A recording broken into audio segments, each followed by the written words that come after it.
All right, so this is Holly Chantal, and welcome to the Trailblazers Oasis. This is where you come to get the questions answered that your business thirsts for. So the concept is, we're all on our own paths, we're all trailblazers, and the Oasis is where we are coming together to talk, to refresh ourselves, and to relax. And this is the first call. I don't know if we'll be doing any more, but this is the first time I've done a call like this. And basically, this is going to be very informal, very intimate. There's, only maybe 10 people on the call. More will probably come in as we get going. And what we're going to be doing is working live with a couple of participants that submitted their questions ahead of time. And full disclosure, I have, asked some of these participants questions. Actually, I've asked all of them questions ahead of time so that I could get a little bit of background information. I'm going to do my best to make sure that we're sharing what that background information is. I might re-ask some of the questions so that the audience can hear the participants' answers. But basically what we're going to be doing is kind of a hybrid of teaching and kind of watching over my shoulder as I coach. So I'll probably get my iPad going and be drawing concepts and that kind of thing. I do have some notes of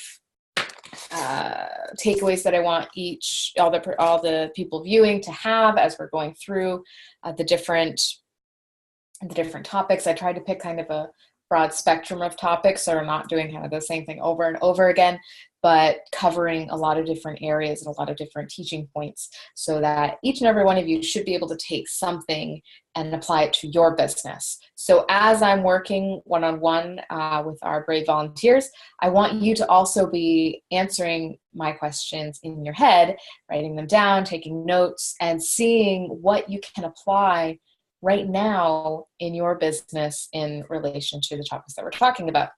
And you can also, there's also a Q&A box. I'm actually going to open that.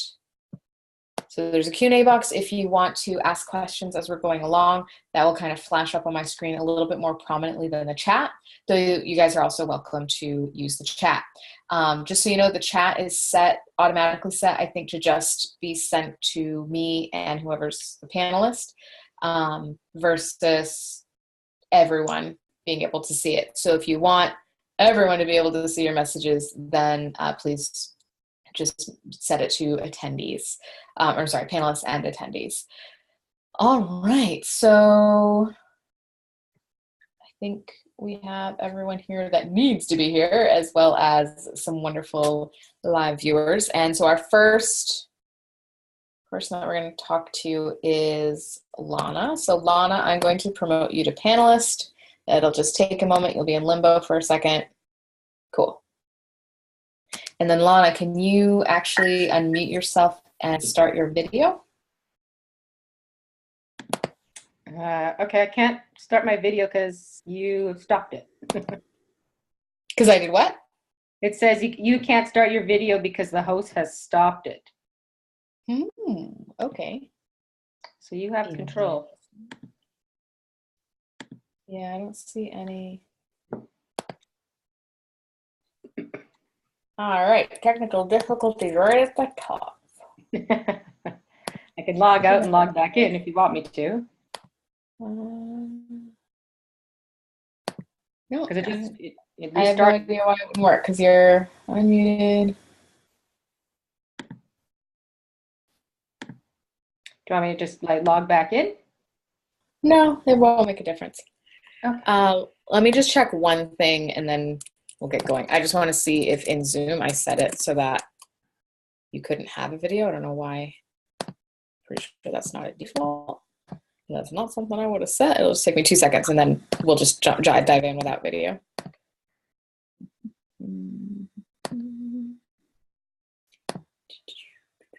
So as I'm looking this up, let's talk a little bit about Lana.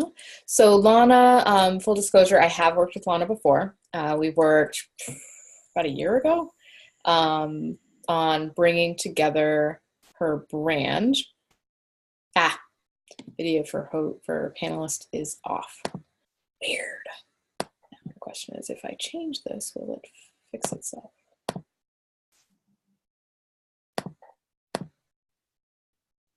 It also says my video is off. You guys can see me, right? Yep.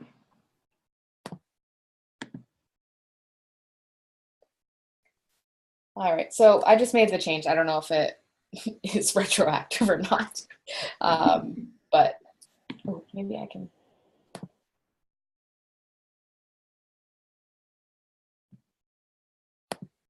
Okay, right next to your name, I do see a video icon. I don't know if you can. Yeah, I have start video. I'm on Zoom enough. That's where, I mean, I understand it, but I keep pressing on start video that It's not working. Okay, no worries. Oh. All right. I think the only way for me to fix it is for us to like stop the conference and start over again. And that's why I asked that being worth it. So let's go ahead and dive in. So Lana,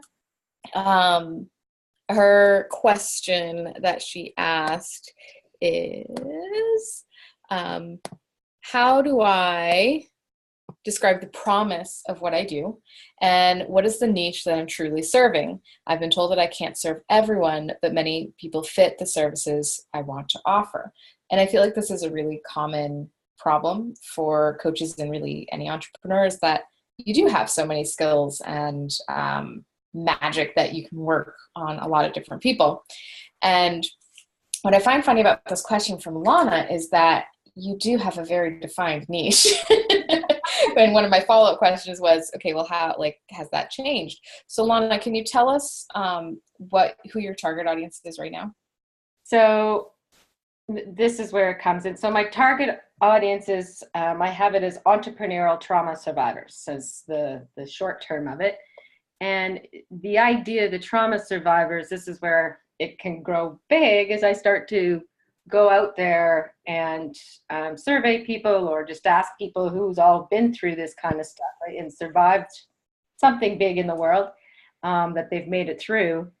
There's a lot of people out there that have gone through their stuff. So that it blew me kind of outside of exactly where I should focus.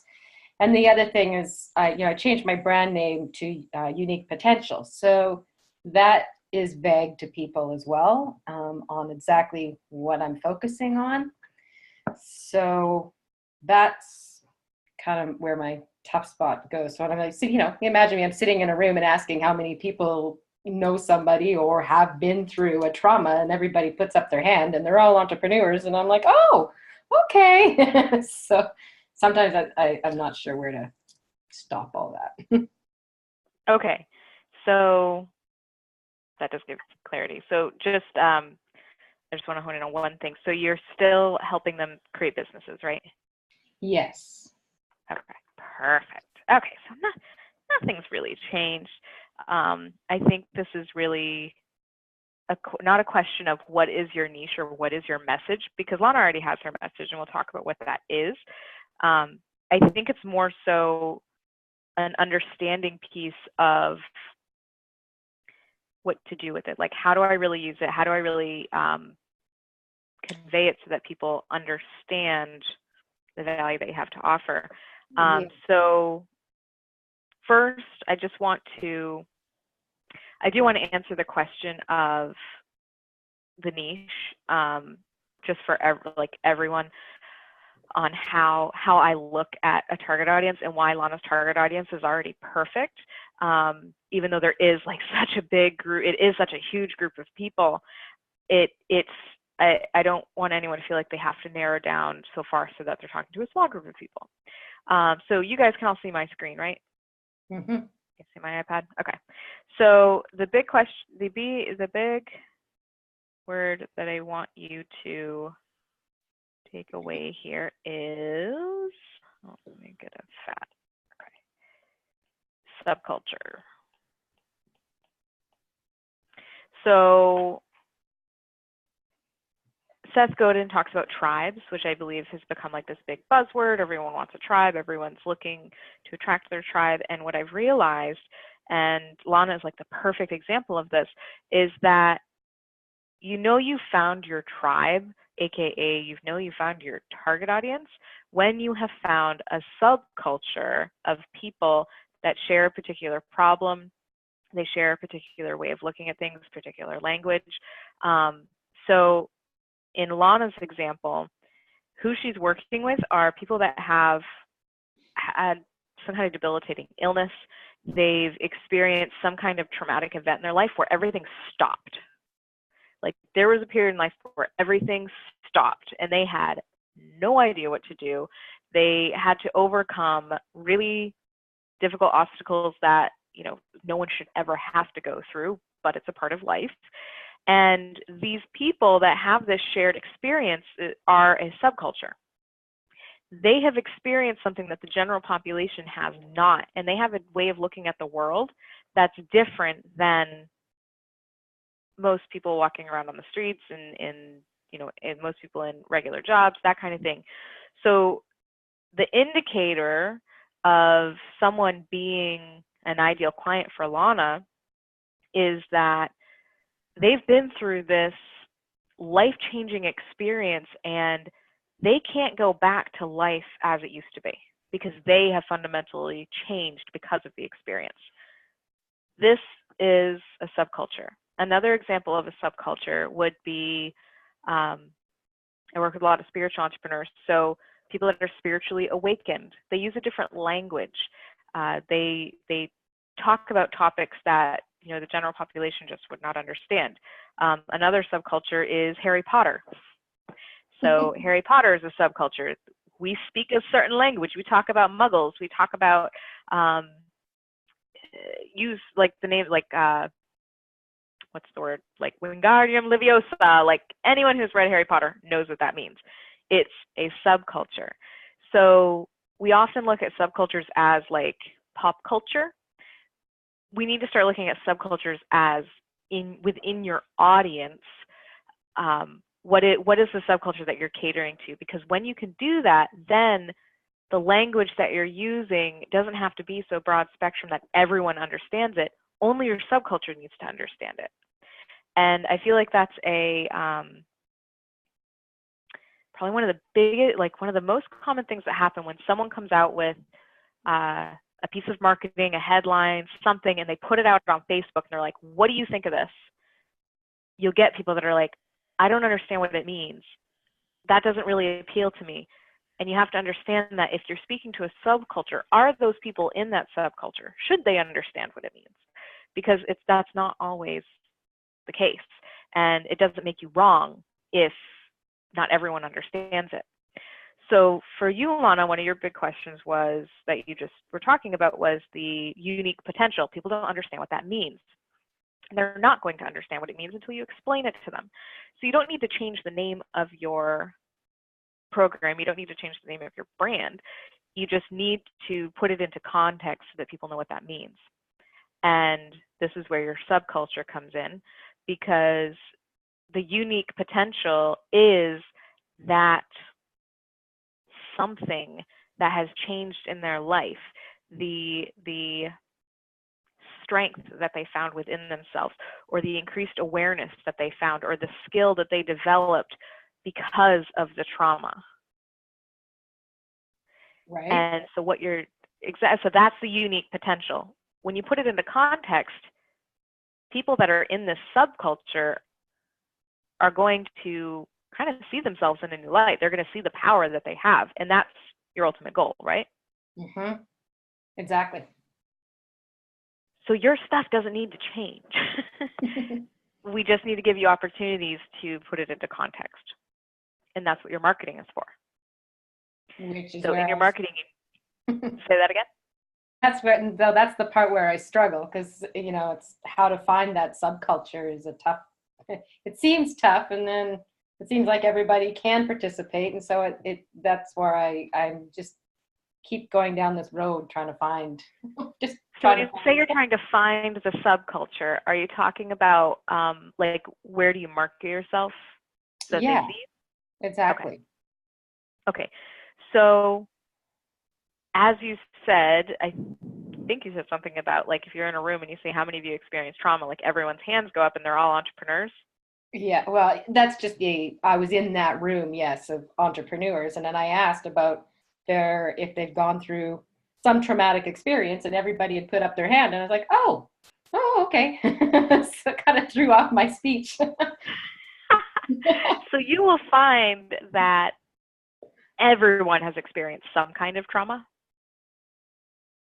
Yeah. So everyone has experienced some kind of trauma, and whether that trauma be something small that didn't quite seem life-changing, or something like cancer or having a chronic disease that you're never going to get rid of,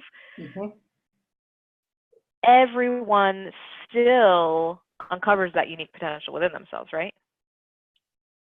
Sorry, say that again.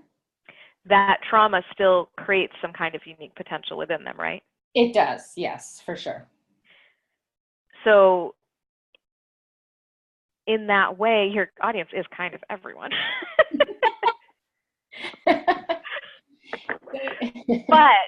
but we're not saying everyone that's experienced trauma. What we're saying is those people that have experienced trauma and they've come out on the other end and they can't go back to the way things were. They need to do something. They want to do something that is more fulfilling their purpose, that utilizes that strength and that potential that they've uncovered within themselves.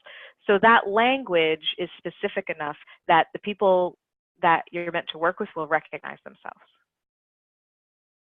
So you don't necessarily need to go find groups of cancer survivors or groups of domestic violence survivors. Like, you don't have to do that. If you get into a room of people that want to start businesses, you're going to find those people. Okay, so I respect, so that as an outside, I guess when I have all these people together, I have to decide how I'm going to help them. Like, in the marketing side, to bring them in, what is it exactly I can help them do? That those achievement words that sell people on, these, I'm going to, be with these people, but what is it, how is it that I approach them to bring them to me, I guess is the question. It's not about, what is it that they want, right? So that becomes, because Wait, are you asking what there's two questions there. Are you asking what they want, or are you asking what's going to attract them? What's going to attract them? Okay.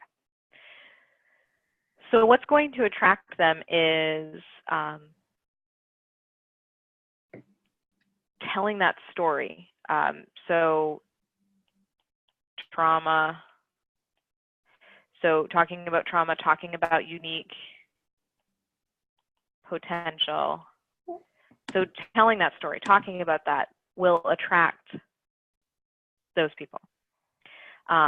So you might tell your story. You've experienced this, right? Yep. Okay. So you tell your story.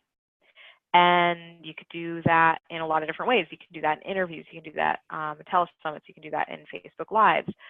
Your story is probably going to become a very big part of your marketing because it's just such a prime example. And then you also have stories of people that you've worked with. You can share those stories. And what you're looking for is giving the examples of the unique potential. Okay. So what you want for people to do is to start recognize, oh, that's me. Yes, I can't go back to the way things were. Yes, I want to know what my unique potential is and how to turn that into a way to financially and fulfillingly support myself. Okay. So that makes sense to me. I guess when I'm thinking about, because as I try to say that stuff, and I don't know if some people find it too vague, or it's like, well, what exactly are you going to give me? What's the end result of this sort of thing? It's like, okay. So this is how you attract them. So then the other question was, yeah, what am I giving them? Which was the original question, how do I describe the promise of what I do? So what you do is helping people find their purpose and making a career out of that.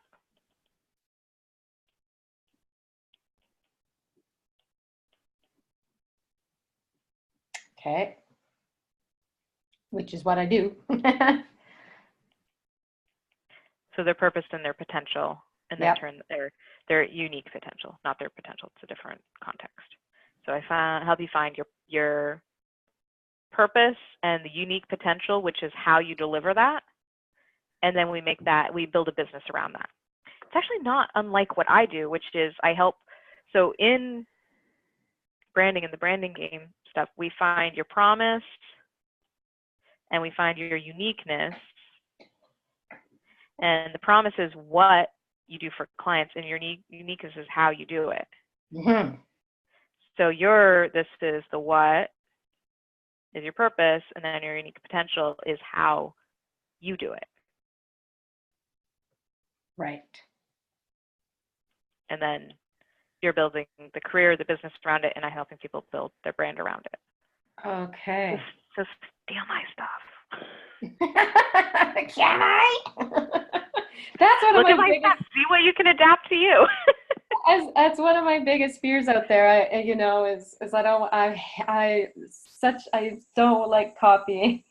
So it's something I must have grown up with. It's like, don't you copy? So now there's a difference between copying. So if you were to take my stuff and like take it as your own, yeah. But if you look at my stuff and say, like, let's say it's an article or a topic that I'm writing about and saying, like that really resonates with the way I do things. Can you use that as inspiration for how could you write something that creates that same feeling, or how could you write something that's along those same lines? So like the what and the how, I've written about that before. You could take that concept, the what versus the how, and do it with your stuff, and it would be completely different than mine. Yeah, and apply it. So this is how, like, you get, this is for everyone. This is how I've gotten to where I am. It's reverse engineering. Mm. Looking at a sales page that made me really want to buy something, and then reverse engineering that sales page and putting my stuff into it. If the person that created that sales page looked at it, they would not recognize that I quote unquote copied them, because I didn't. I used it as inspiration. So if you see something, reverse engineer it and make it your own. Okay. I'm taking your permission, Holly. Absolutely. So I just saw the chat was flashing, I think. There we go. Just want to make sure there's no questions.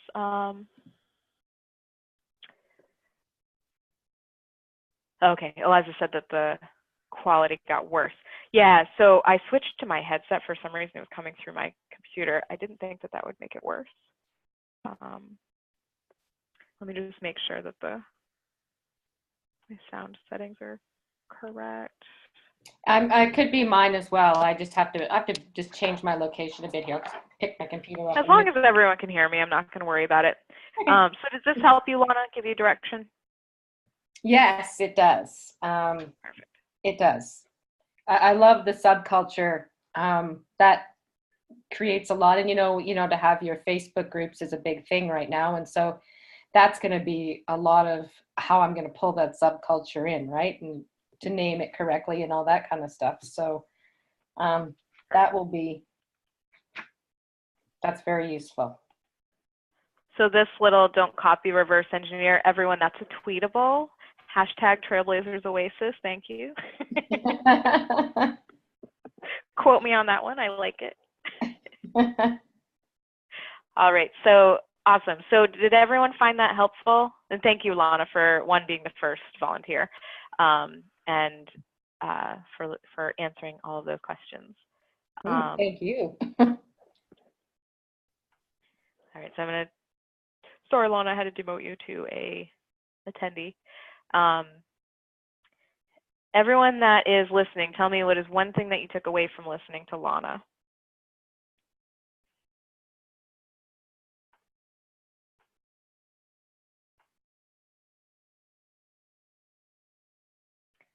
Don't copy, reverse engineer.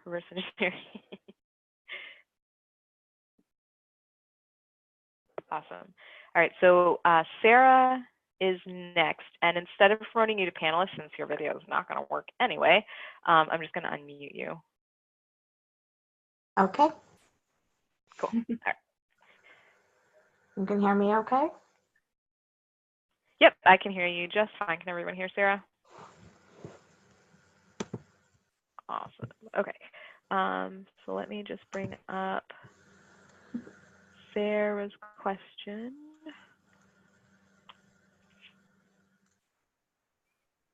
Which was, okay, sorry, I need to like see who's who. So yours was what are the exact steps for launching an online course, right? Yes. Cool. So Sarah, how long have you been in business, Sarah? A little complicated. I started in the fall of 2016, and about 6 weeks into it, found out I was pregnant again. So that was a bit of a shock. How many babies do you have? That was my 6th baby. So yes, 6. Yeah, everyone. She has 6 babies, and you're a single mom, right? Yes, I'm a single parent. There was some trauma around the conception to kind of go with Lana's there. So it took me a while, kind of threw me completely off. So it's really taken me a while to kind of bounce back. I feel like it's only been 6 months, even though it's been a year and a bit. But yeah, I hear you. I only have 2, and I can still relate to that. Yeah, so it's been, like I said, I feel like it's been about 6 months consistently. Although I've had a blog, and I've done bits and pieces part-time in between baby stuff. But baby's almost a year. And hopefully things will get easier. Things get a little bit easier, right? When they get a little bit older. Yeah, every day things will get a little bit easier. So what Sarah does is right now she's doing, she's a virtual assistant. She works with emerging women entrepreneurs, and she is looking, so some of her clients are asking her to do an online course for how to set up your own website, right? Yeah. Okay, so the question here is, okay, well, how do we launch this course? And obviously we don't want to just launch it to the clients you currently have. We want to, how do we make this a big thing and actually a lead generator for you? Yeah. So I have one question before we really get started, which is, why are your clients asking you for a course for doing the website themselves when that's what they're hiring you for? A lot of it is, honestly, it was in passing.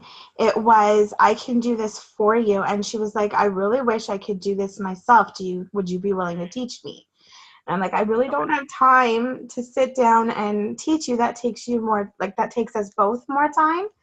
And I don't have the time, but they wanted the control. I'm like, I would love to, because I would love the passive income. I don't want to have to, I like what I do, but I would like to reach more people. I would like to scale my income, and I've only got so much time, and I can't do that by taking on more clients. So I love the idea. So this is your hook. Yeah. Do it yourself, so you don't have to try to make someone else.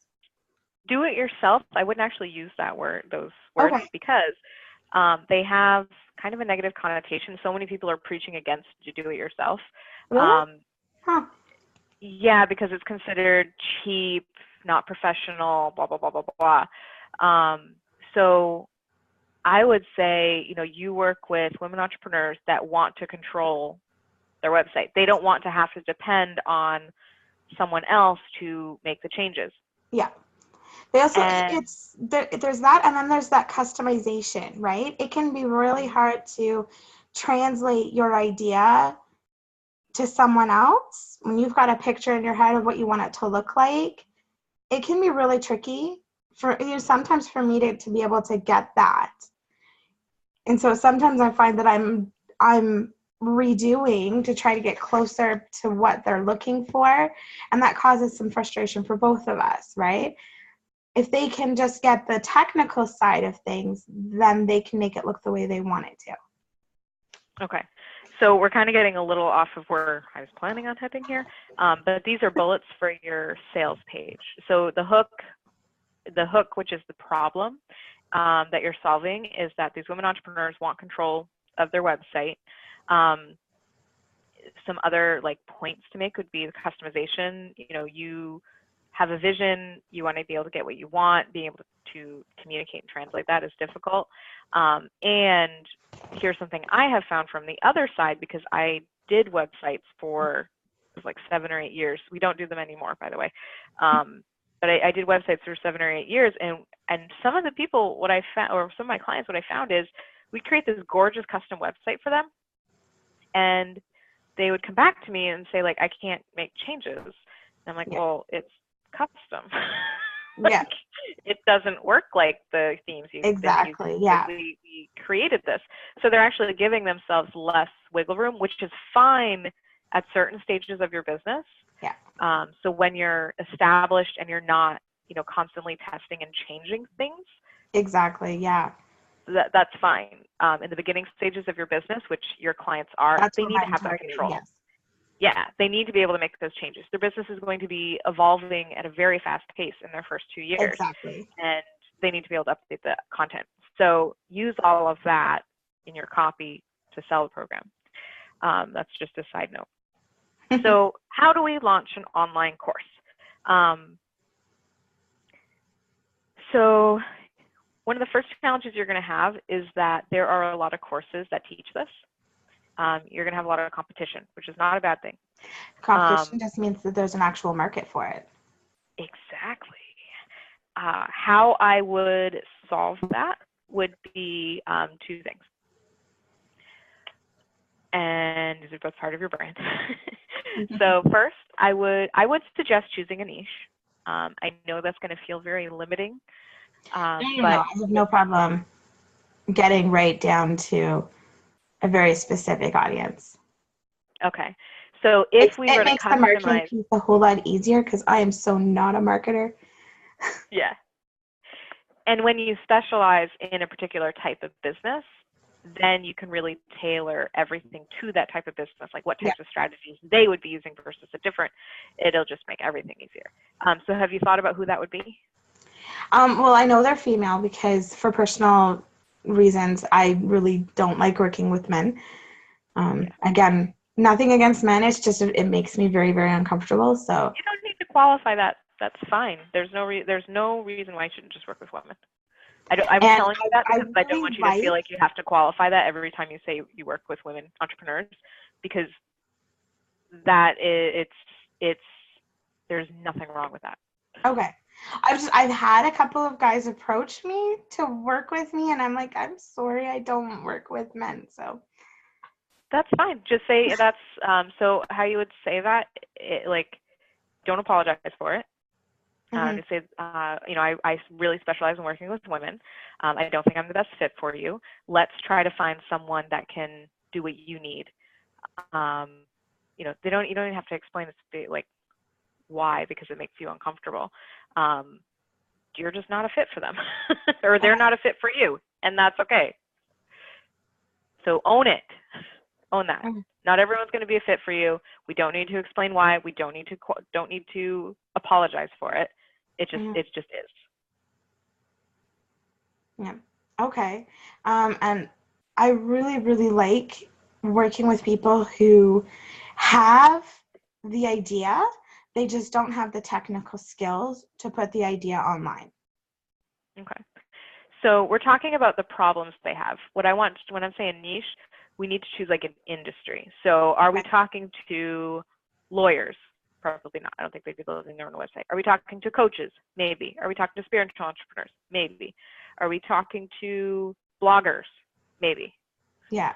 So I would choose one type of business and then drill down into what they need.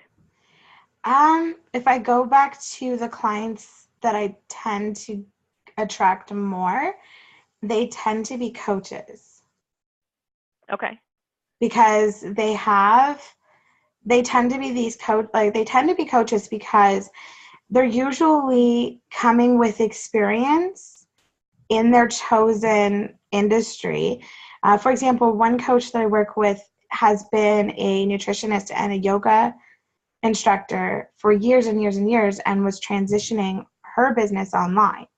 So she knew her business, she just didn't have that technical piece to put it online. And that's why she had hired me in the first place, is because I had the technical skills to help her put it online. Great. So that's actually another option for you. So there's coaches, but then there's also like the small business that's a little more local that wants to either just update their online presence or wants to start doing more online marketing. That would also be a really good niche for you. So I would play with those two. I would choose one to really, really focus your attention on. The second thing you need to do, so one is focusing on who's the industry, and the second one is the uniqueness factor. So what are you going to do? How are you going to deliver the program differently? What is the process you use that makes this not like all of the other courses that are already out there? Well, if I go back to what my clients say, is I've gotten testimonials and reviews, and they tell me that I'm the one who makes it simple for them. I explain it in layman terms, right? So there's no jargon, there's no, technical terms. They can get it in, I don't make them feel stupid. I don't make them feel like they have to have a degree in HTML to be able to put together their stuff.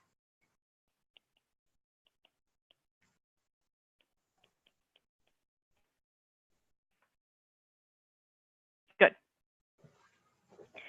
So, okay, so we have the niche, we have the uniqueness. So once you have those two things, those are really the fundamentals of the brand for this program. And the brand is basically how we're positioning ourselves, like how we're attracting the right people.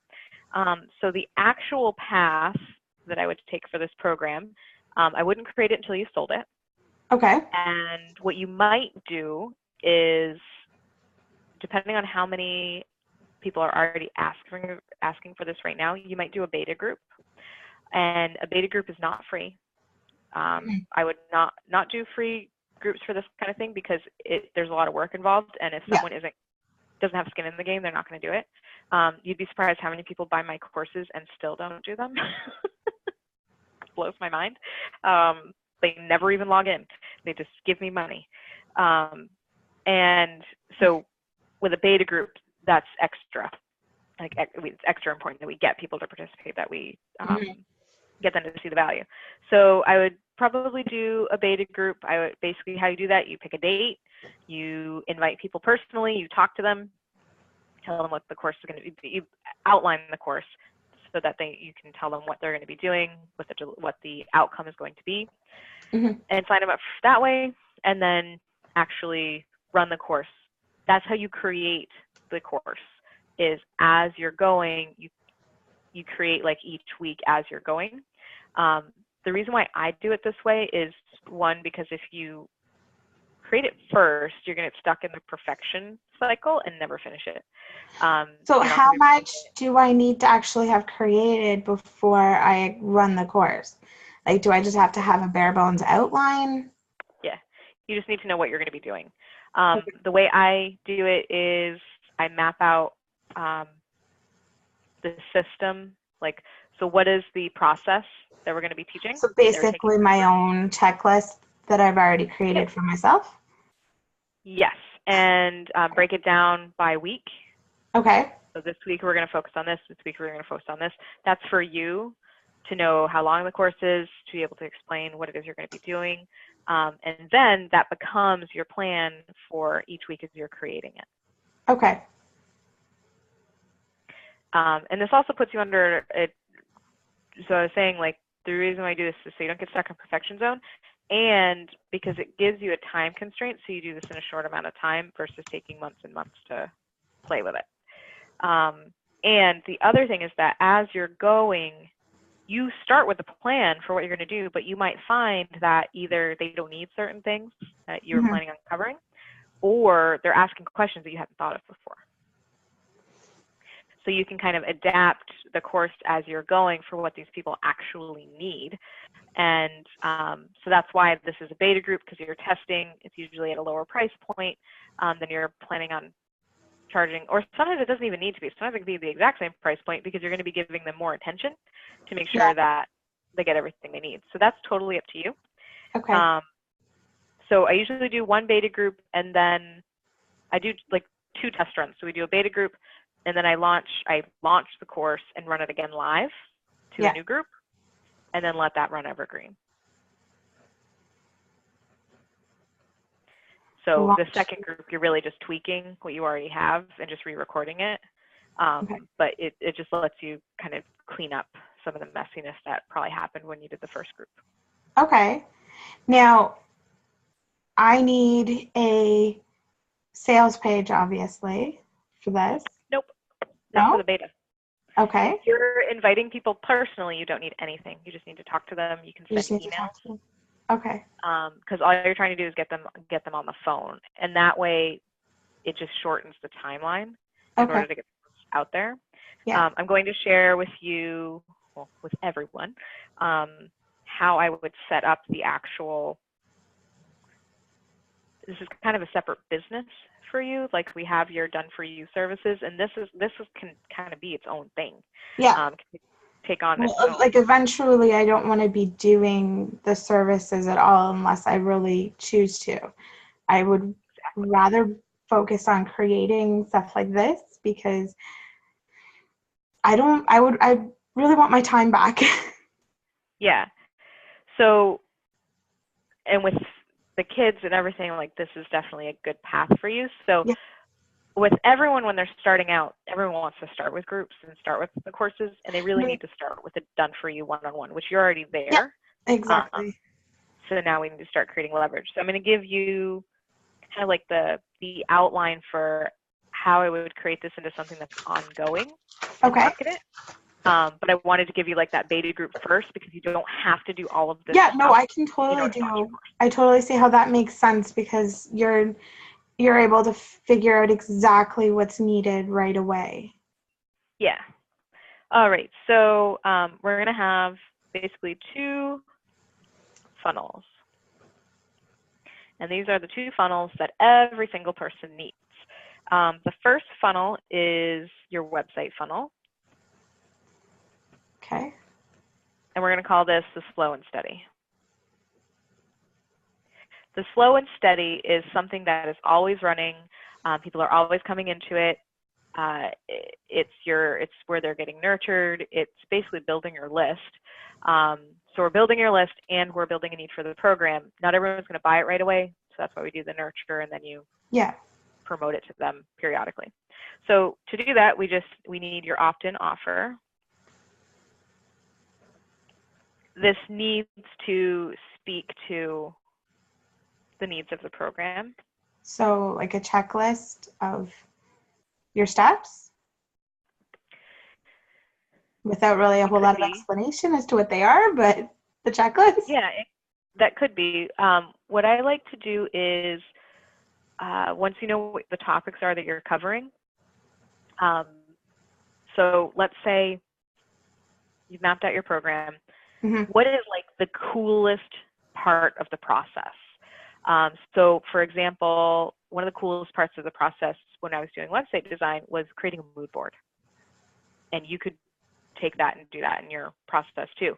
So what they do is they go on Pinterest and they create a board called Mood Board, and they pin colors, fonts, styles, pictures, headshots, whatever, to this board so that they can kind of visually see what they want their website to look like. That would be something that's fun. It's cool. They can really see how well you describe how to do that, because believe it or not, doing a Pinterest board can be a technological nightmare for people. So they can see how you're doing it in a way that's fun, doesn't make you feel stupid, and ooh, now I have something.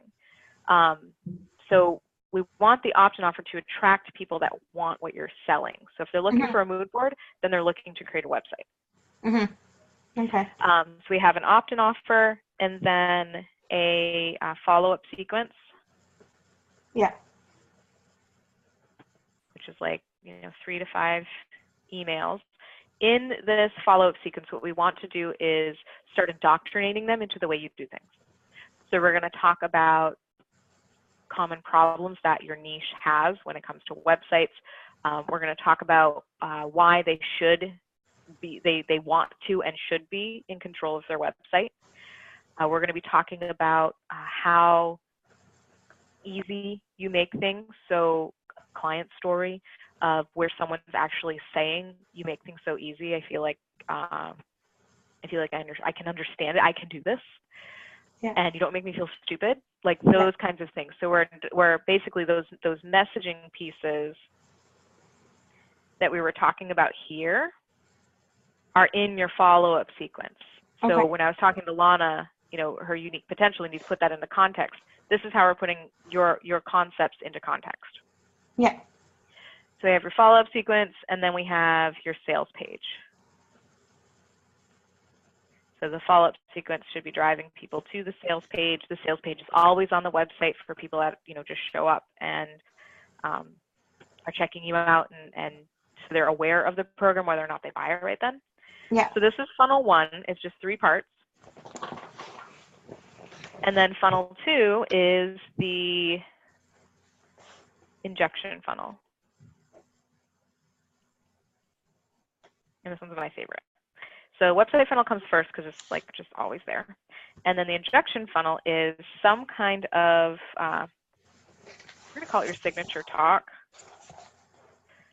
But the signature talk is really, it could be a webinar. It could be something you do in front of people. It could be a workshop.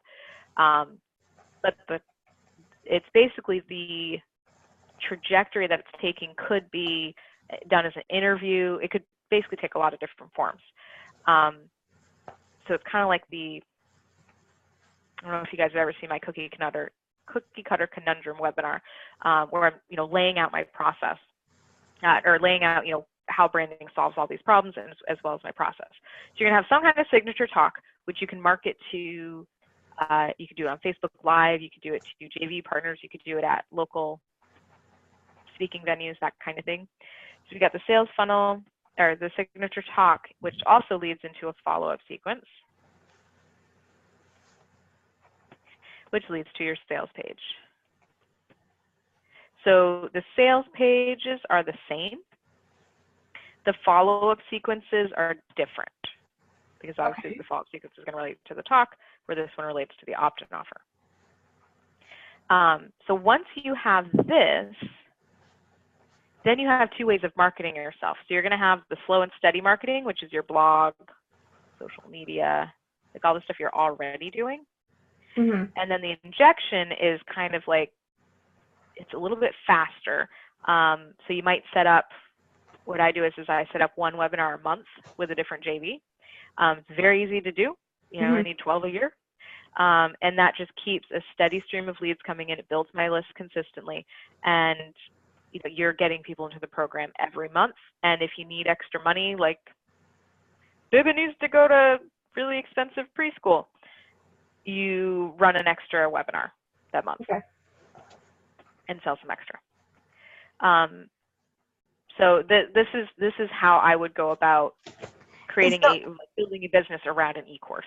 Okay, is the webinar live or recorded? Live. It's more of a, it's like written down for you. Like for me, I have my slides like already done. Yeah. I have them. I have the 20-minute format. I have the 90-minute format, but it's all the same arc. And then I just find different places to deliver it. Eventually, you could evergreen it, but you'd want to make sure that it's working, converting. Like you want to test it in a lot of different places before you evergreen it, because otherwise it'll just be running in the background doing nothing for you. Yeah. That all sound good? Yeah. Cool. Yeah, I can do all that. Right. Good. All right. So thank you very much, Sarah. Thank you. I'm going to go ahead and disable Sarah. I feel like that's just so harsh. Kathy says, how many people should be in your beta group in order to make it cost effective? Good question.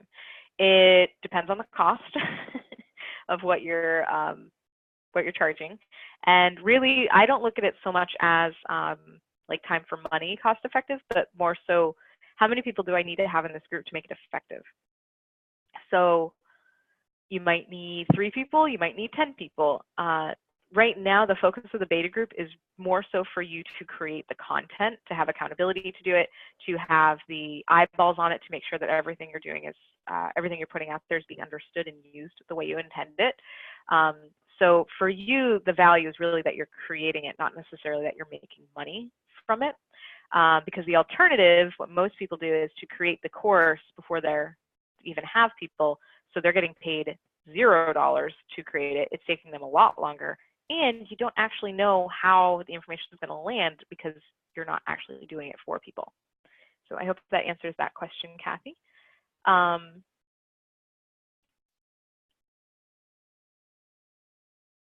right, would you consider today a beta group? Not necessarily.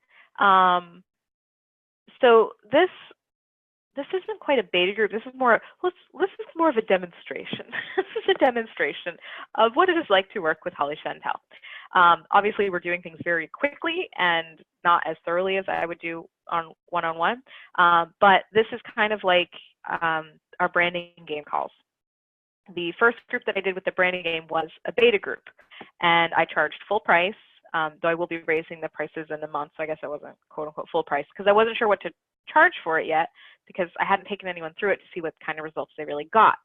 So I charged a baseline price. It was $9.97. I ran 10 people through it, created as I went, and that was my beta group. And for my beta group, I did do a webinar, and I launched it to actually someone. I didn't even get to launch it to my own community before I sold it to on a webinar. It had a really good response. So I actually sold out 2 branding game groups before I ever even emailed my list about it. So then the third group just ran through it. They're actually finishing this next week, and they were from my list. So for me, it happened really fast with the branding game. That's usually like, I'm trying to think when I've done it in the past. Usually I'm charging probably like 80% of full price of what I intend to charge, and it's a course. It's this is what we're doing. These are the weeks. Like this is what you're going to have an outcome. Like I consider that a beta group. This is like a test to see what how fun it is, if I enjoy doing it, if I want to do more of this, what you guys are getting out of it, if you guys want to do more of this, that kind of thing. And Tanya, got a lot of information for your funnels. Yes, we're going to be talking about your funnels. Probably a lot of the same things. And good, thank you, Carol. So definition, the distinction of the slow and steady versus the injection funnel. All right, so next we have, gosh, where are my participants? This is killing me. Zoom annoys me sometimes. See, it looks like you're getting people in your beta group already. Where are my participants? Okay. Next is Tanya.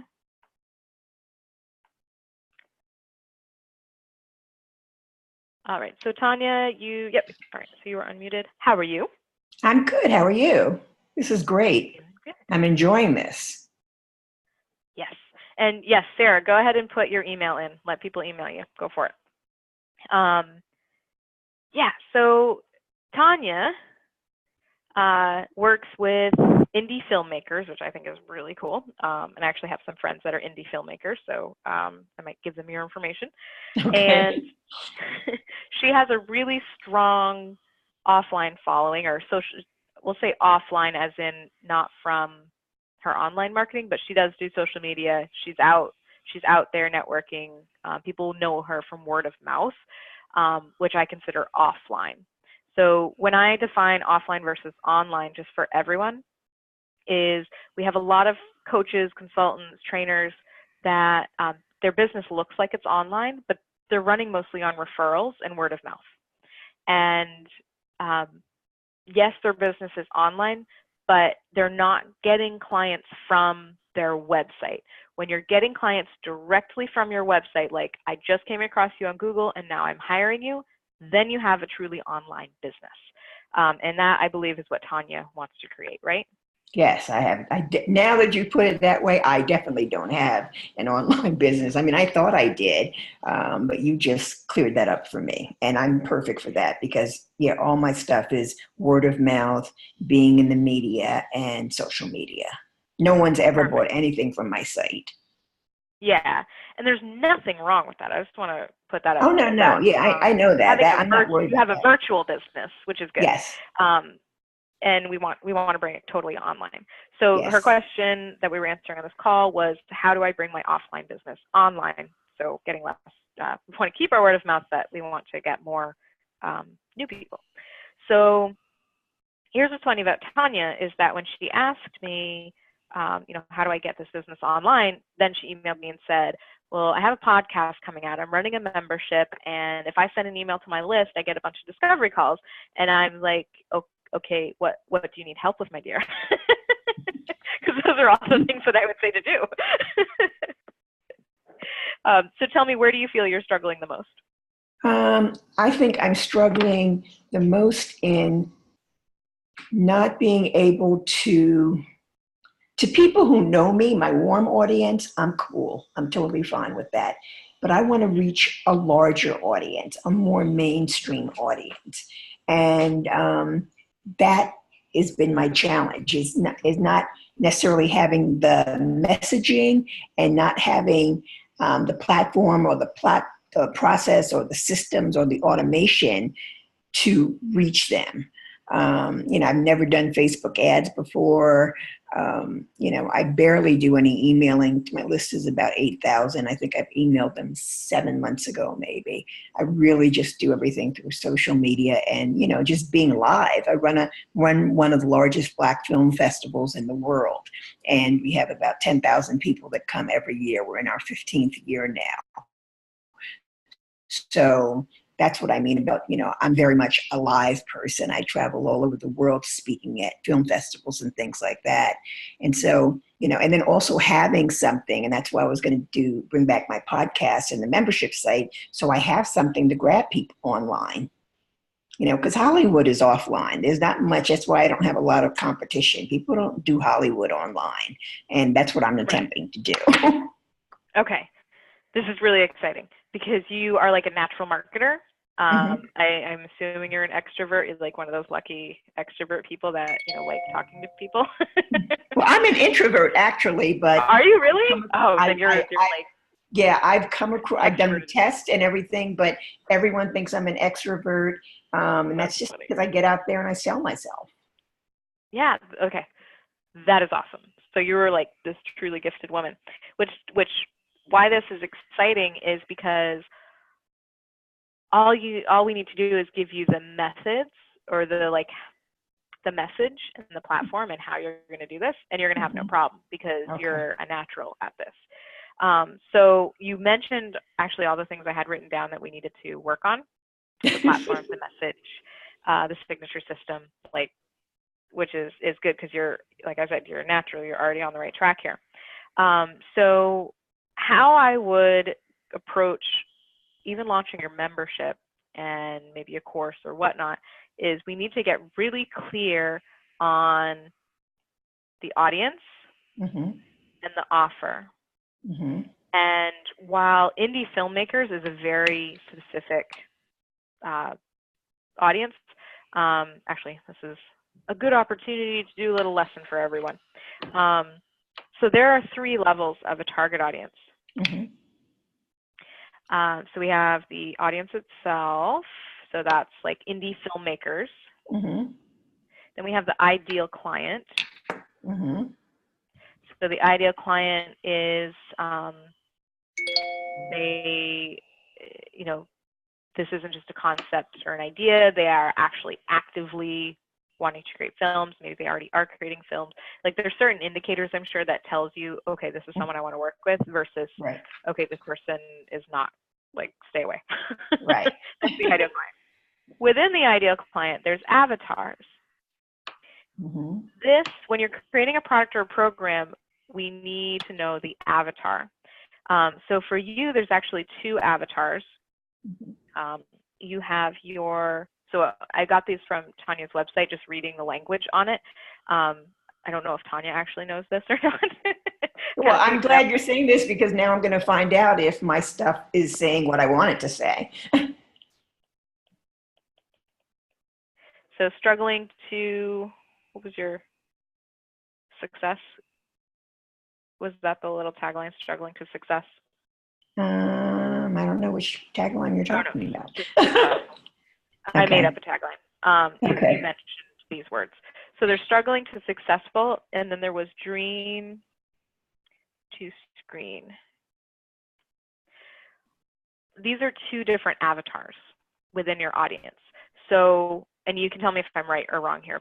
Yeah, how do you differentiate them? Because I look at them, my avatars is different. I look at them as one is, your prototype of the struggling filmmaker who's out there, who's got no money, who's trying to make a movie, who's made a couple, and nothing is happening for them. They don't have a plan and a system. Then the other that I found out that recently, which is my most lucrative audience, is the audience I found on LinkedIn, which are business professionals in their 40s and 50s who have, 6-figure, 7-figure jobs and have always had a dream to make a movie. And now that they're getting older and the kids are out of the house, they finally can do it. So I'm loving them, because as soon as I got on LinkedIn, they started hitting me up, and I don't have to sell them. They, they can read and they get what I do and they want to hire me. So I've got two audiences now. But the membership site is for the struggling guys. It's not for the other guys. Great. So what's funny is that these were the two avatars kind of that I was thinking, except I didn't realize that the dream to screen was like LinkedIn professionals. What I saw was struggling to successful being indie filmmakers that are already making films. They're trying to get a foothold in the industry. They're not having a lot of success. They're not getting visibility. They need more funding, blah, blah, blah, blah, blah. And then the dream to screen was like the up and coming indie professional that has a concept, an idea, but doesn't have the funding, hasn't created it yet, doesn't really know, doesn't have like all the pieces in place to actually create it.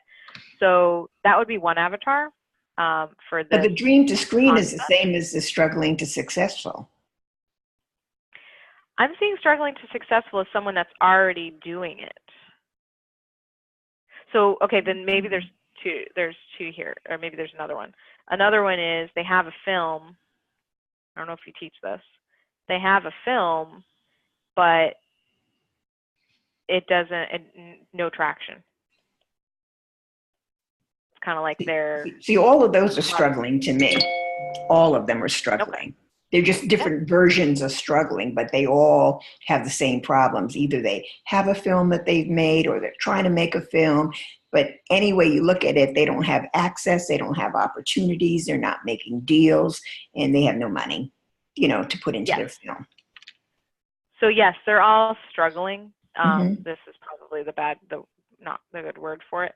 But they might need the same offer, but they're different avatars. Okay. That makes sense. Yeah. So the people that have already made a film are not going to relate to language that's about making your first film. Right. Okay, that's true. Yeah, I got it now. Yeah, makes sense. So we can make the same offer to them. You're just going to be marketing to them in different ways. Oh, the true beginner. Okay, I got you now. I totally have you now. Okay, and that's so true. Oh my God, you nailed it. Because I have those people who call me who just don't even know what to say. They just like, I want to make a film. And, So that would be your dream to screen people. Right. Okay, thank you. That's great. So we have this, I'm considering struggling to successful. You can change the names. These were just for me to separate them. Struggling to successful are like, they would call themselves an indie filmmaker. Right. Because they're doing it. They have a film where they're working on it, whatever. And then the dream to screen, like they have a concept, they haven't created it yet. And that could be either like that could be your LinkedIn professionals. Yep, which is, absolutely. could be something, or it could be, a college student that's coming out of, someone coming out of college and they want to create their first film. They don't really know how to get into that industry. That offer could be for them. Make sense?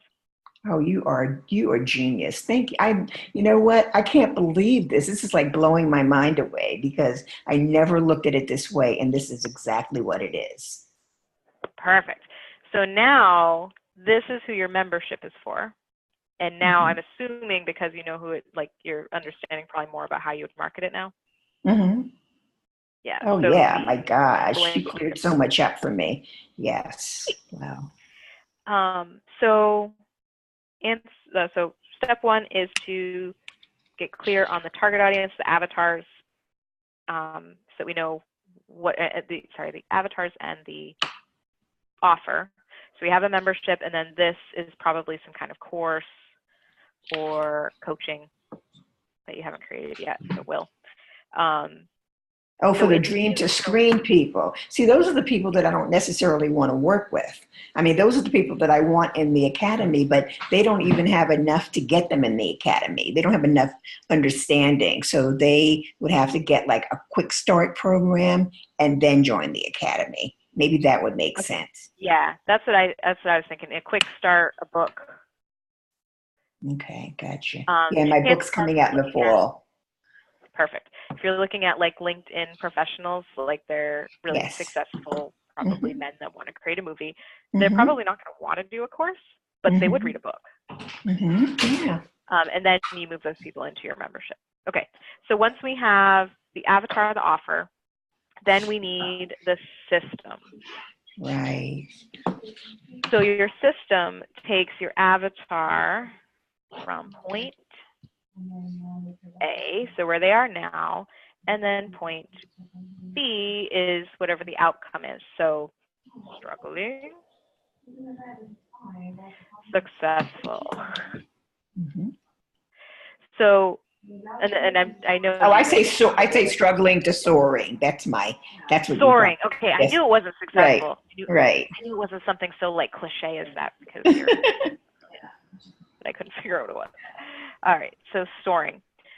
So I'm showing this for everyone because I know you probably know what these steps are, but for everyone that needs to figure out their system, sometimes they're going to be sequential, like 1, 2, 3, 4. Usually that's a course. Like the branding game is very sequential. We add the next piece and the next piece. Other times it might just be that you need to have these categories of things in order to be soaring. So you kind of take what you need, leave what you don't, which is more of a membership model that, it's not like a year-long sequence that you're taking them through, but you probably have a lot of different content that they take what they need based on where they are. And if they have all of these pieces, then they're going to be soaring. So are you still there? Yes, I'm here. I'm just trying to figure it out based on I'm just trying to figure it out because this was a huge question I had is, in the membership, do I make them have to go through the whole process or not? And you just explained it to me. Yeah, so with a membership, what I would recommend, what I like doing is you have an on-ramp process. An onboarding, yes. That gets everyone up to a certain point, and then at that point they can do what they want. So in my Trailblazers collaborative membership, everyone starts with the master planning workshop. Gotcha. And what this does is it gives, in my program, it gives everyone a 90-day plan and their goals, like they have everything set up for the year. And then they know how they're going to utilize the Q&A calls. They know which master classes they need to go watch. They know what they're going to work on during the Get Her Done sessions. So like they know how to use the membership. That way they're not just buying something and then totally overwhelmed, they're never going to look at it again. That's the biggest challenge with memberships, is engaging people and getting them to actually use it, because there's no accountability. So for you, it might be like everyone needs to have these 3 things. They need to know what the film is, who the audience is, why it needs to be now, like whatever, like probably whatever would be in a pitch. Yes. I'm guessing. Exactly. And then inventorying the resources they already have, and identifying the resources that they need. So what they're doing is they're creating a plan for how they're going to use this membership. And then, part one might be, or category one might be, here's how to get funding. Category two is, here are ways to market yourself. Category three is, here's how to get influencers. Like, do you see what I mean? Oh my gosh. And I had it turned around completely different. And you just made it so easy, because I was going to make the membership the 5 stages of filmmaking, which is development, pre-production, production, post-production, and distribution. But you've just given me a different idea on how to do it. If I go and do your thing. No, I'm happy. They're both good ideas. This is like, no, because it's like amazing. You just have no idea. This is like so amazing to me, because that's the thing, is getting everybody up to speed. So what you said is perfect, because having, like a 90-day onboarding process that everyone has to go through, which means I keep them at least on the membership site in terms of retention for 90 days. And then they can go off on their own depending on where they are. And that's my big thing with filmmakers, is the basics they don't have. They don't even have the mindset. They don't have the support team. They don't have any of that stuff. So if I could do that in 90 days, then I can focus in on everything else, which is probably 2 years to get a film made. Yeah. Cool. So then what was the next step? So we have the system. And then going back to what I was talking to Sarah about, you would have your 2 funnels, and your offer is the membership. Okay. And you already, like, for the marketing, you're going to be doing your podcast and my blog, lives and blog and that kind of thing. And they're all talking about whatever your 5 categories are, like different topics in there. One thing that I want to leave you with, just one observation that I had when I was looking at your blog, is to make sure that the titles of the topics are very specific. So for example, we have, are you committing these mistakes? Dangers of wishful thinking. Are you behaving badly? These are very big picture. I don't know what I'm expecting. Like, they're not creating curiosity. So it would be like 3 social media behaviors that turn off influencers or turn off followers. Or, what are the dangers of wishful thinking? I would figure out what those dangers are, and then like make different titles, and you can even kind of break them down into different topics about like what those dangers are. Okay. So with your titles, we just want to be really specific into either what problem it's going to solve or something that's going to create curiosity. Okay, got that. Yes, makes perfect sense. Thank you so much. All right, and as you guys can tell, like, we're getting down to the wire here, so I'm talking faster and faster and faster. I will be sending a replay. So thank you, Tanya. That was perfect. Thank you so much. Really, you blessed me immensely with your insight and your input. So thank you. Good. Awesome. I'm glad you guys are getting something out of this. All right, so last person we're going to do is going to be Linda, and I promised Eliza that we probably wouldn't get to her, but I will do a offline call with Eliza, and record that for everyone. Okay, so Linda, where are you? Linda like rescheduled all kinds of people to be here today, so I want to make sure that we get to you. And we may run over a couple minutes if you guys need to log off. Don't worry about it, but I want to make sure that I'm giving her the attention she deserves. So Linda, oh, we can hear you. How are you doing? Good. How are you? Can you hear me? Yep. Oh, yay. Okay. All right. So Linda's question is, how do I go from being a therapist to a coach? And / how do I prioritize all of my amazing ideas? Which again, very common question. I actually work with a lot of people that are therapists, counselors. They're in like a very regulated profession, and they want to get into something where they can get a little more creative with what they're doing, which is understandable. And I'm already very creative, but not getting paid for it. So. Right. Yes, exactly. Okay, so for you, very much, very similar steps as to what I've already talked about. And you guys will notice that this is kind of a recurring theme, that this first step is always to figure out the brand, figure out the message. How am I going to talk about this? What am I selling? So that's always the first step.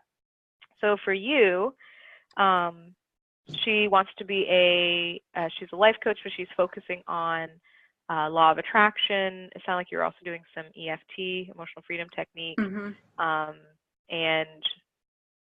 I'm sure some other modalities. I do use other energy modalities and okay. and meditation. I mean, there's a lot of things I integrate and create unique processes for people.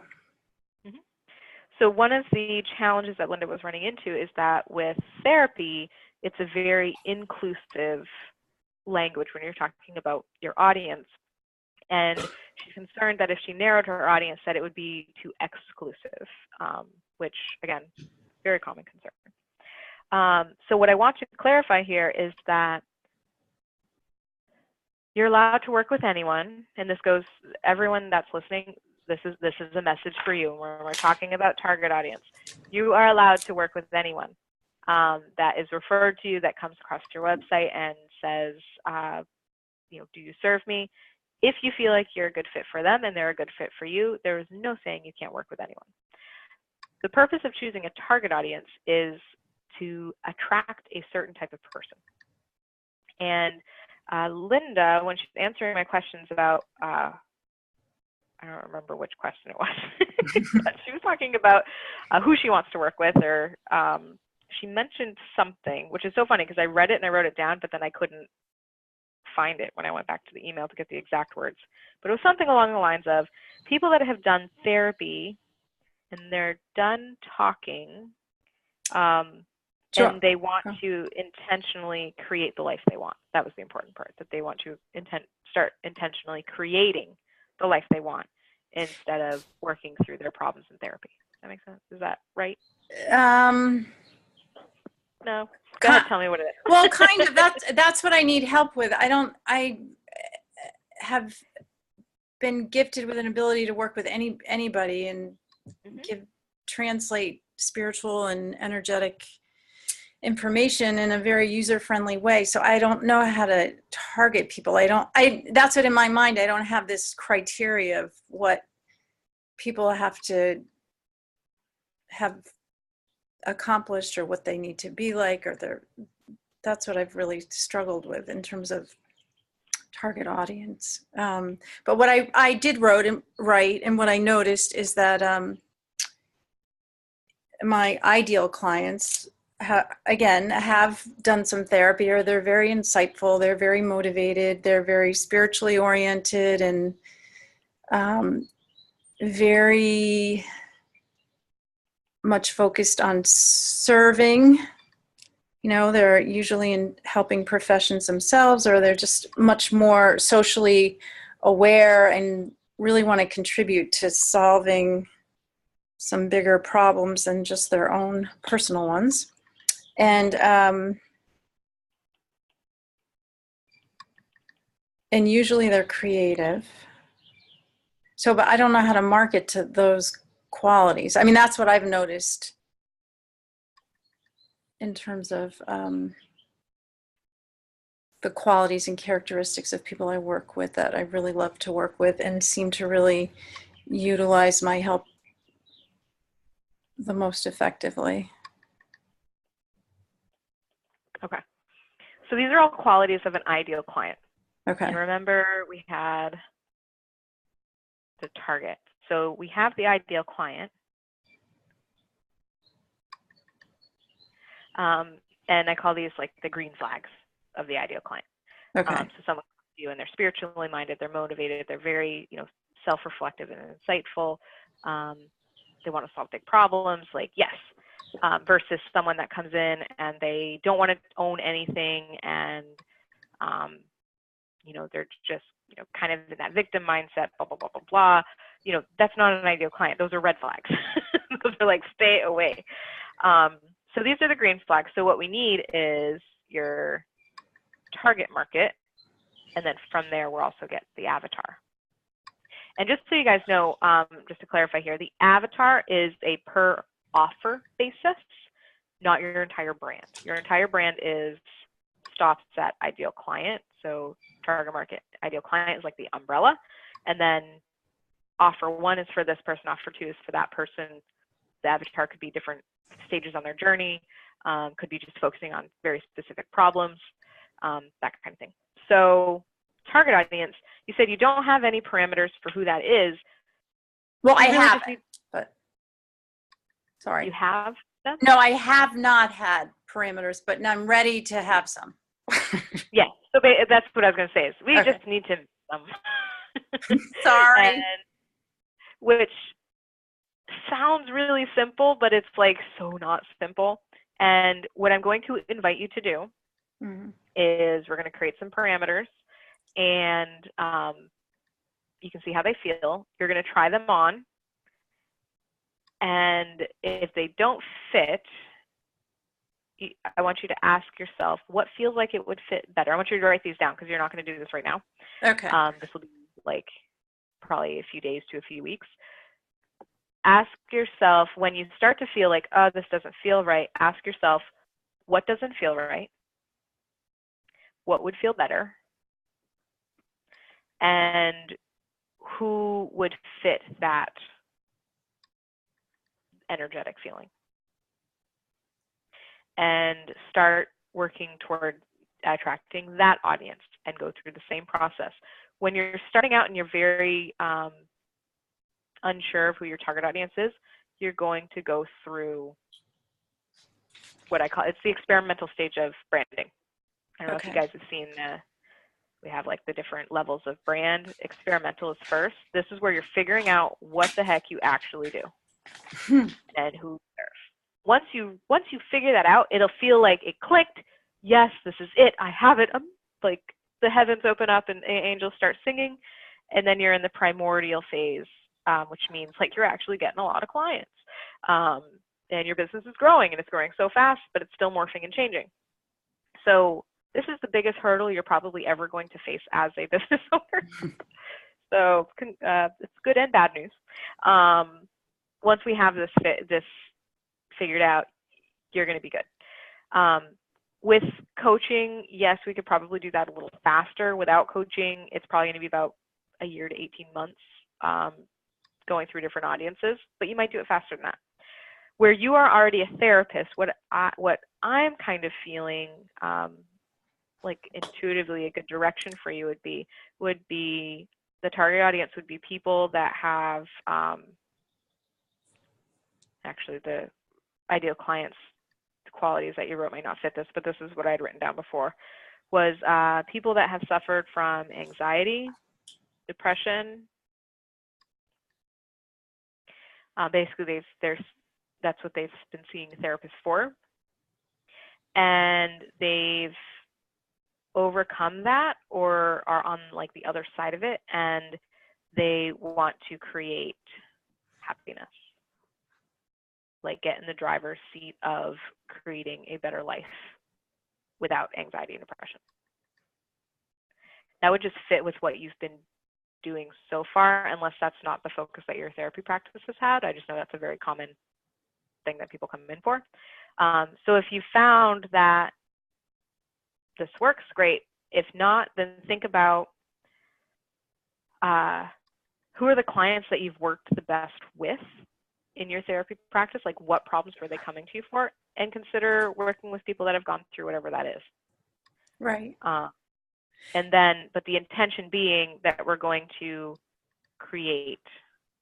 attract. I actually started looking up domains. Attracthappiness.net is available. The .com is not available, but it's not being used. So I thought that might be a good domain for you. What questions do you have? So I have done, I have looked at my ideal clients now who I really love to work with, who, and they've come to me for different reasons. So that's where in the past I've gotten stuck with that. They haven't all come for the the same reasons, although on some level, the people have already done therapy. It's like they have a lot of insight, they have a lot of knowledge, and yet they're still stuck, where they haven't been able to really feel better. So with the energetic, So does that mean that the therapy isn't working, or are they just keep falling back into old patterns when they're done with therapy? well, I work again energetically and in a very body-centered way with trauma, helping people clear trauma, but more from their subconscious, unconscious, and so I don't feel like people are falling back into old patterns. They just want to go deeper. They want to go beyond an intellectual understanding and really want to be able to implement the change that they intellectually understand, but haven't been able to really realize. I don't know if I'm explaining this. Are you familiar with like the term awakened? Yes. Okay. On that scale of like sleeping to awakened, where are they? The people that I enjoy working with? The people that you want to do your life coaching work with. Oh, that I want to do my life coaching with. That I want to do, not that I can do, that I really want to do. I would love to do it with people that are at the least a 5. Possibly. Okay, describe what this 5 looks like. I didn't know there was actually numbers involved in this. Oh, okay. Sorry.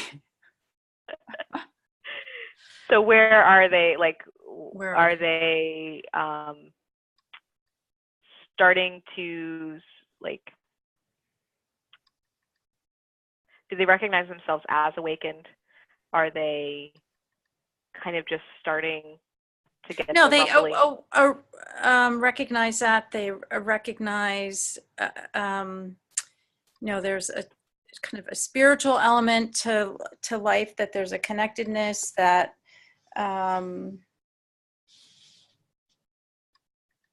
they're usually people that are already interested in meditation or are already, doing a lot of spiritual things, but they want help to really go deeper and really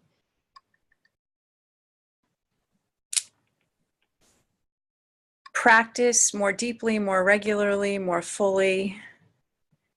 what is the like? What are they looking? What are they searching for when they're doing that? An inner peace and happiness. So again, this all sounds so vague to me, or so general, but that's what they're looking for. And to feel better about themselves, more confidence. Okay, so if we're looking at these are the outcomes, then the opposites of these would be like inner peace would be inner struggle. Mm-hmm. Happiness, depression. Feeling better about themselves, like low yeah. esteem, and that kind of goes with confidence too. Would you say these are the people that you want to work with? People with inner struggle, depression, and low self-esteem? Yeah. Well, no. I can, but. Are we working with people that already feel inner peace, happiness, and they want to go deeper? Ideally, yeah. Okay. So do you see how we're kind of narrowing things down? Yeah. I mean, again, ideally, this is, again, as a therapist and as somebody that naturally wants to help people in pain, it's really challenging to say, no, I only want to work with people that are already feeling pretty good. But is it true? Yeah. Okay. Yep. And that's okay, because you need to do what your soul wants, and you need to be happy. Kind of like when I was talking to Sarah about she doesn't want to work with men. Don't apologize. Don't qualify for it. You don't want to work with men. Step into that. Okay. Step into that power of what you want. So the people you work with are, I'm trying to think what the word would be for them, because I'm not sure they're all awakened. They're getting there. So I'm going to say they're dabbling in, and they might not see themselves as dabbling, so this, will apply to some but not other.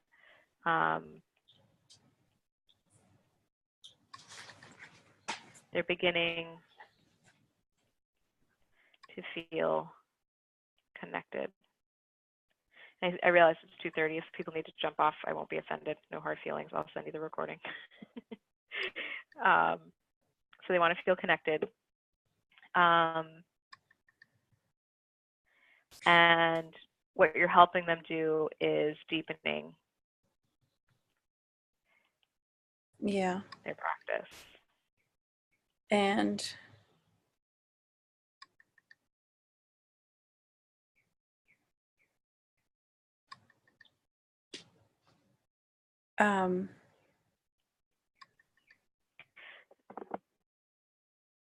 so again, this is big picture. Now, when it comes to someone that is, beginning to do yoga, beginning to do meditation, and they're starting to find that inner peace, and they want to deepen their practice, why do they want to deepen their practice? And what problems do they have when they run into that? Or what problems do they run into when they try to do that?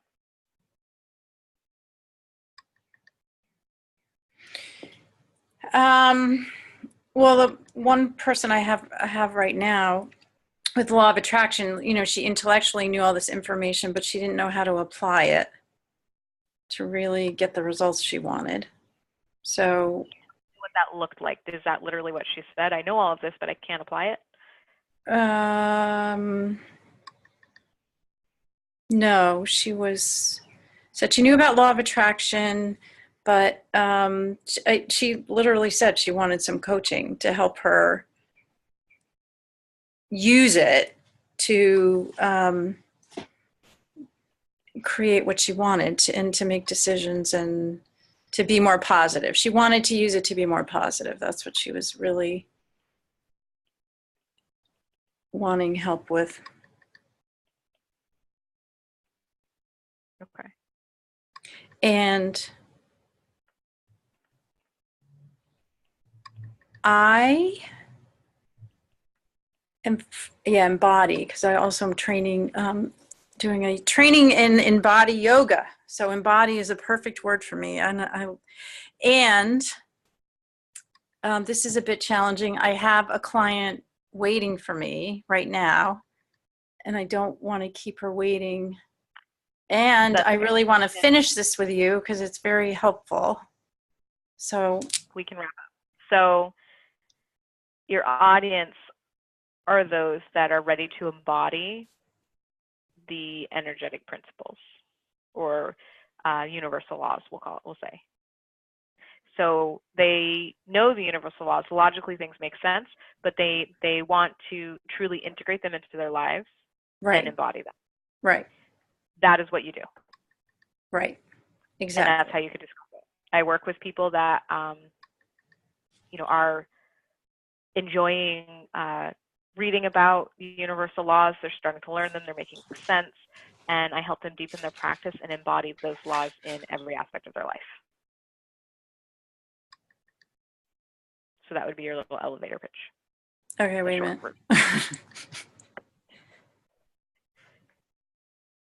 Okay. So thank you, Linda, and thank you so much for rejuggling your schedule so that you could be here today. you can go ahead and jump off. I'm going to teach one more thing and then I'm going to jump off, but I just want to make sure it's on the recording for everyone. Okay. Yeah. So will this whole call be recorded? Yep, it's all recorded. I'll send the whole replay. Okay. Awesome. Thank you so much. And thank you, everybody. All right. Bye, Linda. Bye.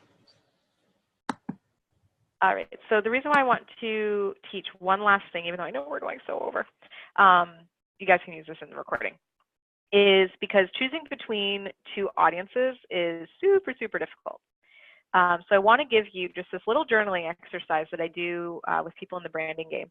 And it's very, very simple. It's 6 questions.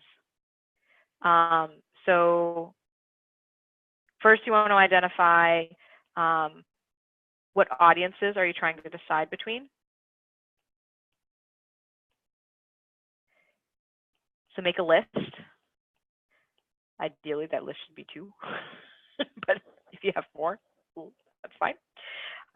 So who are we trying to decide between? And then what thoughts do you already have about each?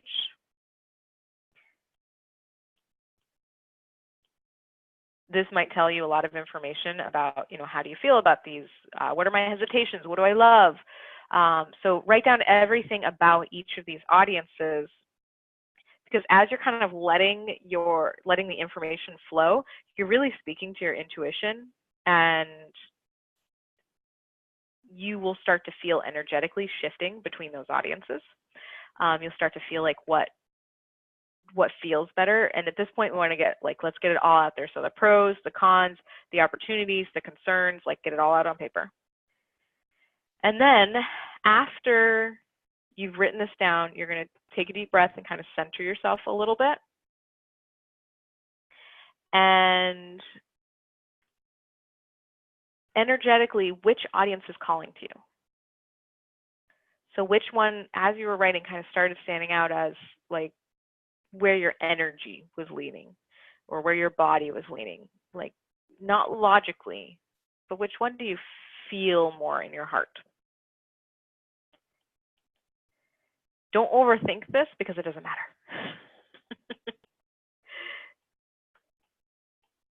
This is literally just kind of a gut check. Next, we're going to, now we're going to write down what your thoughts are. So why haven't you chosen that one? What hesitations do you have? What opportunities do you see? What's scaring you? Now, let's say you were to choose that audience. So in the short term, what would your business look like with each of the audiences that you're considering? So short term, this is what I would offer. This is what I would be writing about in my content. This is how I would market myself. This is who I already know. So short term, this is what it would look like. And then the last one is long term. And by the way, you're going to answer short term for both audiences. So we did kind of the gut check, but then you're going to still do for both audiences. So long term, let's say I'm working with them for 5 years. What would this business evolve into? What would I offer in the future? Would I, write about, market, et cetera, et cetera. So long term, so if we're taking the low-hanging fruit and the people that are talking to me right now out of the picture, 5 years from now, is this what I still want to be doing? Or if I chose the other audience 5 years from now, if I were to overcome the hurdles and the obstacles that I see happening right now and really go for it, what 5 years from now, let's assume I find success, what would my business look like? Then you kind of evaluate these answers and you'll intuitively know which audience is really calling to you, because I believe that anything is possible. So if we take out the logical and the objections that you have, we can create a brand and a message that will allow you and a plan to build that business. So I just want to leave you guys with this because I know that target audience and choosing between them and understanding the nuances there can be really challenging. So thank you so much for playing with me today. Like I said, this was a crazy idea I had, and I had a blast, so chances are we'll do this again, because it's all about me and if I'm having fun.